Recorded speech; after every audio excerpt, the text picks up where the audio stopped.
오늘 저에게 주시는 하나님의 말씀은 민수기 33장에서 36장까지의 말씀입니다. 33장. 이스라엘 자손이 모세와 아론의 지휘를 받아 부대를 편성하여 이집트에서 나와서 행군한 경로는 다음과 같다. 모세는 주님의 명에 따라 머물렀다가 떠난 출발지를 기록하였다. 머물렀다가 떠난 출발지는 다음과 같다. 이스라엘 자손이 라암셋을 떠난 것은 첫째 달 15일 곧 6월절 다음 날이었다. 그들은 모든 이집트 사람이 훤히 보는 앞에서 팔을 휘저으며 당당하게 행군하여 나왔다. 그때 이집트 사람은 주님께서 쳐 죽이신 자기들의 맏아들들의 장례를 치르고 있었다. 주님께서는 이집트 사람이 섬기는 신들에게도 큰 벌을 내리셨다. 이스라엘 자손은 라암셋을 떠나 숫곳에 이르러 진을 쳤다. 숫곳을 떠나서는 광야가 시작되는 에담에 이르러 진을 쳤다. 에담을 떠나서는 비아하로스를 돌아갔다. 바알스본의 동쪽으로 가서 믹돌 부근에 이르러 진을 쳤다. 비아히롯을 떠나서는 바다 한가운데를 지나 광야로 빠졌다. 에담 광야에서는 사흘길을 들어가서 마라에 이르러 진을 쳤다. 마라를 떠나서는 엘림으로 갔다. 거기에는 샘이 12곳이나 있고 종려나무가 72그루나 있어서 거기에 진을 쳤다. 엘림을 떠나서는 홍해 부근에 이르러 진을 쳤다. 홍해 부근을 떠나서는 신광야에 이르러 진을 쳤다. 신광야를 떠나서는 독과에 이르러 진을 쳤다. 독과를 떠나서는 알로스에 이르러 진을 쳤다. 알로스를 떠나서는 르비딤에 이르러 진을 쳤다. 그러나 거기에는 백성이 마실 물이 없었다. 르비딤을 떠나서는 시내 광야에 이르러 진을 쳤다. 시내 광야를 떠나서는 기브롯 핫다와에 이르러 진을 쳤다. 기브롯 핫다와를 떠나서는 하세롯에 이르러 진을 쳤다. 하세롯을 떠나서는 린마에 이르러 진을 쳤다. 린마를 떠나서는 림몬 베레스에 이르러 진을 쳤다. 림몬 베레스를 떠나서는 림나에 이르러 진을 쳤다. 림나를 떠나서는 리사에 이르러 진을 쳤다.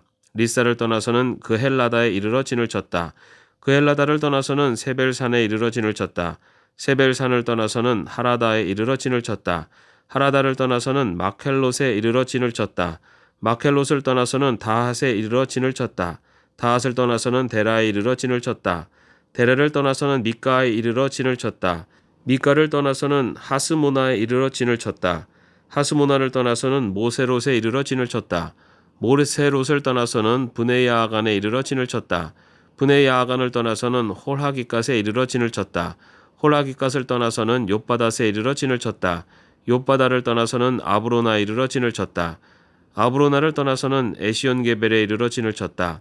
에시온게벨을 떠나서는 신광야의 가데스에 이르러 진을 쳤다. 가데스를 떠나서는 에돔 땅 국경 호르산에 이르러 진을 쳤다. 제사장 아론이 주님의 명을 따라 호르산으로 올라가 죽으니 그때는 이스라엘 자손이 이집트 땅에서 나온 지 40년 되던 해 다섯째 달 그 달 초하루였다. 아론이 호르산에서 죽을 때의 나이는 123세이다. 가나안 사람으로서 가나안 땅 네겝 지방에서 살고 있던 아랏의 왕은 이스라엘 자손이 온다는 소문을 들었다. 이스라엘 자손은 호르산을 떠나서 살무나에 이르러 진을 쳤다. 살무나를 떠나서는 분온에 이르러 진을 쳤다. 분온을 떠나서는 오봇에 이르러 진을 쳤다. 오봇을 떠나서는 모압 국경지대 이에야 바람에 이르러 진을 쳤다. 그 폐허를 떠나서는 디본갓에 이르러 진을 쳤다. 디본갓을 떠나서는 알몬 디블라다임에 이르러 진을 쳤다. 알몬 디블라임을 떠나서는 느보압 아바림 산에 이르러 진을 쳤다. 아바림 산을 떠나서는 여리고 북은 요단강가 모압 평야에 이르러 진을 쳤다. 요단강가를 따라서 모압 평야에 친 진은 벤여시못에서부터 아벨시띠메까지 이르렀다. 여리고 건너편 요단강가 모압 평야에서 주님께서 모세에게 말씀하셨다. 너는 이스라엘 자손에게 말하여라. 그들에게 다음과 같이 일러라. 너희가 요단강을 건너 가나안 땅에 들어가거든 너희는 직접 그 땅 주민을 다 쫓아내어라. 새겨 만든 우상과 부어 만든 우상을 다 깨뜨려 버리고 산당들도 다 헐어버려라. 내가 그 땅을 너희의 소유로 준 것이니 너희는 그 땅을 차지하고 거기에서 정착하여라. 땅은 주사위를 던져 가족별로 나누어 가지도록 하여라. 큰 쪽에는 큰 땅덩어리를 유산으로 주고 작은 쪽에는 작은 땅덩어리를 유산으로 주어라. 주사위를 던져 나오는 대로 각자 자기 것으로 삼도록 하여라. 땅을 나눌 때에는 같은 조상을 둔 지파들끼리 나누어 가지도록 하여라. 너희가 그 땅의 주민을 다 쫓아내지 아니하고 너희와 함께 있도록 허락하였다가는 그들이 너희 눈에 가시가 되고 옆구리를 찌르는 바늘이 되어서 너희가 살아갈 그 땅에서 너희를 괴롭힐 것이다. 그뿐만 아니라 나는 그들에게 하기로 계획한 것을 그대로 너희에게 하겠다. 34장. 주님께서 모세에게 말씀하셨다. 이스라엘 자손에게 명하여라. 그들에게 다음과 같이 말하여라. 너희는 이제 곧 가나안 땅에 들어가게 된다. 이 땅은 너희가 유산으로 받을 땅인데 다음과 같이 사방 경계를 정한 가나안 땅 전체를 일컫는다. 너희 영토의 남쪽은 에돔의 경계선과 맞닿는 신광야에서부터 시작된다. 그러므로 너희 영토의 남쪽 경계는 동쪽의 사해 끝에서부터 시작된다. 너희 경계선은 아그리밤 비탈 남쪽을 돌아 신을 지나 가데스 바네아 남쪽 끝까지 갔다가 또 하살라달로 빠져 아스몬까지 이른다. 경계선은 더 연장되어 아스몬에서부터 이집트 국경지대 강을 따라 지중해가 시작되는 곳까지 이른다. 서쪽 경계는 지중해와 그 해안선이다. 이것이 너희의 서쪽 경계가 될 것이다. 너희 북쪽 경계는 다음과 같다. 지중해에서부터 호르산까지 너희는 경계선을 그어라. 또 호르산에서부터는 하맛 어기로 경계선을 그어 스닷 끝까지 이르면 경계선은 거기에서 다시 시브론을 거쳐서 하살 에난 끝까지 이른다. 이것이 너희 영토의 북쪽 경계이다. 너희 영토의 동쪽 경계를 하살 에난에서부터 스밤까지 그어라. 경계선은 여기에서 더 연장되어 스밤에서부터 아인 동쪽 리블라까지 내려갔다가 동쪽의 긴네렛 바다 해변까지 더 내려간다. 거기에서 다시 경계는 요단으로 내려가 사해 끝에서 멈춘다. 이것이 너희 땅의 사방 경계이다. 모세는 이스라엘 자손에게 명령하였다. 당신들 9지파와 반쪽 지파는 주님께서 당신들에게 주도록 명하신 이 땅을 제비 뽑아 나누어 가지십시오. 루벤 자손의 지파와 갓 자손의 지파와 므낫세 반쪽 지파는 조상 집안을 따라 유산을 받았습니다. 이 두 지파와 반쪽 지파는 자기들의 유산을 해 뜨는 쪽 여리고 맞은편 요단강 동쪽에서 이미 차지하였습니다. 주님께서 모세에게 말씀하셨다. 너에게 유산으로 땅을 나눠줄 사람들의 이름은 제사장 엘르아살과 눈의 아들 여호수아이다. 너희는 또 땅을 유산으로 나눠줄 사람을 지파마다 한 사람씩 대표로 뽑아라. 다음은 그 사람들의 명단이다. 유다의 지파에서는 여분네 아들 갈렙이요, 시몬 지파에서는 암미옷의 아들 스무엘이요, 베냐민 지파에서는 기슬론의 아들 엘리다시요, 단 자손 지파에서는 요글리의 아들 붓기 족장이요, 요셉 자손 가운데 므낫세 자손의 지파에서는 에봇의 아들 한니엘 족장이요, 에브라임 자손의 지파에서는 십단의 아들 그무엘 족장이요, 스불론 자손의 지파에서는 마르나게 아들 엘리사반 족장이요, 이사갈 자손 지파에서는 아산의 아들 발디엘 족장이요, 아셀 자손의 지파에서는 슬로미의 아들 아이옷 족장이요, 납달리 자손의 지파에서는 암미옷의 아들 브다헬 족장이다. 이들은 가나안 땅에서 이스라엘 자손에게 유산을 나눠 주도록 주님께 명령을 받은 이들이다. 35장. 여리고 건너편 요단강가 모압 평야에서 주님께서 모세에게 말씀하셨다. 너는 이스라엘 자손에게 그들이 유산으로 받는 땅에서 레위 사람이 살 성읍들을 떼어주라고 명령하라. 레위 사람에게는 성읍과 함께 그 주변의 목초지도 함께 주어라.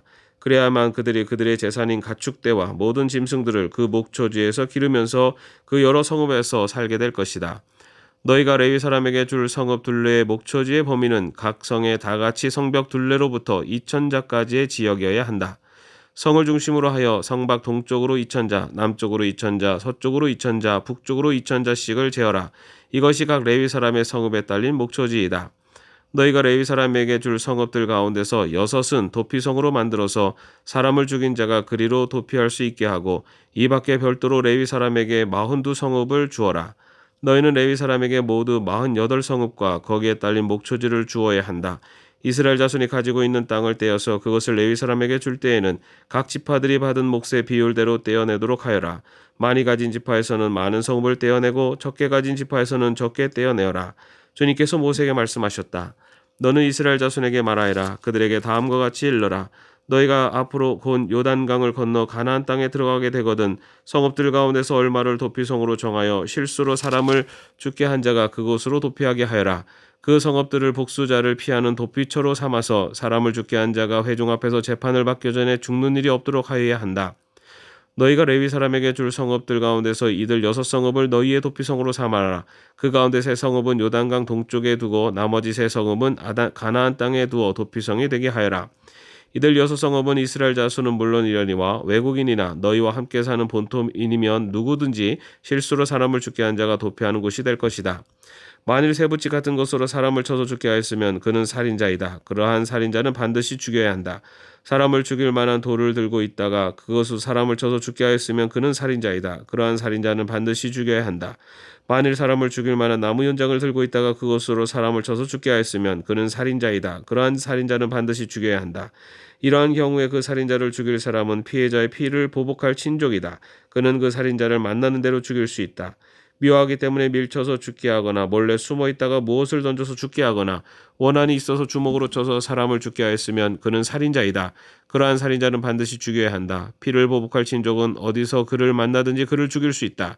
그러나 아무런 원한도 없이 사람을 밀치거나 몰래 숨어 있다가 무엇을 던지거나 한 것이 아니고 잘못 보고 굴린 돌이 사람에게 맞아 그를 죽게 하였으면 그 가해자가 피해자의 원수가 아니고 더욱이 그를 해칠 의사가 전혀 없었던 것이므로 회중은 이러한 규례에 따라서 그 가해자와 피를 보복할 친족사를 판단해야 한다.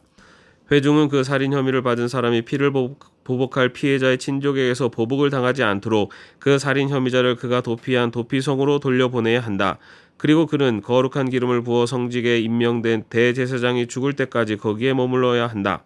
도피성으로 피한 그 살인자가 도피성이 경계 밖으로 나갔을 때 마침 피를 보복할 친척이 그를 알아보고 도피성의 경계 밖에서 죽였으면 그 친척에게는 아무런 살인죄도 적용되지 않는다. 살인자는 반드시 대제사장이 죽을 때까지 도피성에 머물러 있어야 하고 대제사장이 죽은 다음에야 비로소 자기 소유지가 있는 땅으로 돌아갈 수 있다. 위에서 말한 율례는 너희가 어디에 가서 살든지 자자손손 모든 세대에 적용되는 율례이다.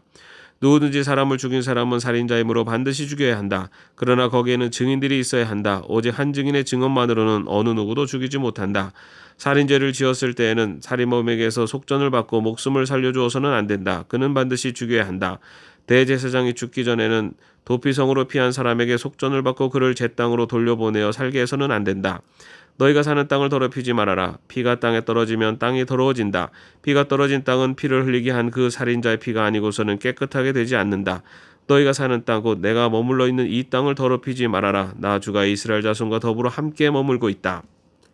36장 요셉 자손 가운데 므낫세의 손자이자 마길의 아들인 길랏 자손 가문이 있는데 바로 길랏 자손에 속한 각 가문의 우두머리들이 나서서 모세와 이스라엘 자손의 지도자들이 각 가문의 우두머리 앞에 나와서 이렇게 말하였다. 이 땅을 제비 뽑아 이스라엘 자손에게 분배하여 유산을 삼게 하라고 주님께서 어른께 명하셨을 때 주님께서는 어른께 우리의 친족 슬로브핫의 토지 유산을 그의 딸들에게 주라고 명하셨습니다. 그러나 그 딸들이 이스라엘 자손의 다른 지파 남자들과 결혼할 때에는 그 딸들이 받은 유산은 우리 조상 대대로 물려온 유산에서 떨어져 나가 그 딸들이 시집간 그 지파의 유산이 될 것입니다. 그렇게 된다면 우리 지파의 몫으로 분배된 유산의 일부를 우리는 잃고 맙니다. 이스라엘 자신이 누리는 희년이 되어도 그 딸들이 물려받은 유산은 그 딸들의 시집 지파의 유산에 합쳐질 것이므로 결국 우리는 조상 대대로 물려받은 지파 유산에서 그만큼의 유산을 잃는 것입니다. 주님의 명을 받들어 모세가 이스라엘 자손에게 명령하였다. 요셉 자손 지파의 말이 옳소. 주님께서는 슬로보ታት 딸들의 경우를 두고 이렇게 명하셨소. 그 딸들은 자기들의 마음에 드는 남자가 있으면 누구든지 결혼할 수 있소. 그러나 그들이 속한 조상 지파의 가족에게만 시집갈 수 있소. 이스라엘 자손의 지파 유산이 이 지파에서 저 지파로 옮겨지는 일이 없어야 이스라엘 자손이 제각기 자기 조상으로부터 물려받은 지파의 유산을 그대로 간직할 수 있을 것이요. 이스라엘 자손의 지파 가운데서 유산을 받은 딸들은 누구나 자기 조상 지파의 가족에게로 시집가야 하오. 그래야만 이스라엘 자손이 지파마다 조상으로부터 물려받은 유산을 간직할 수 있을 것이요. 지파의 유산이 한 지파에서 다른 지파로 옮겨지는 일이 없어야 이스라엘 자손 각 지파가 제각기 물려받은 유산을 그대로 간직할 수 있을 것이요. 그리하여 슬로보탓의 딸들은 주님께서 모세에게 명하신 대로 하였다. 슬로보탓의 딸들 곧 말라와 디르사와 호글라와 밀가와 노아는 모두 자기 사촌 오라버니들과 결혼하였다.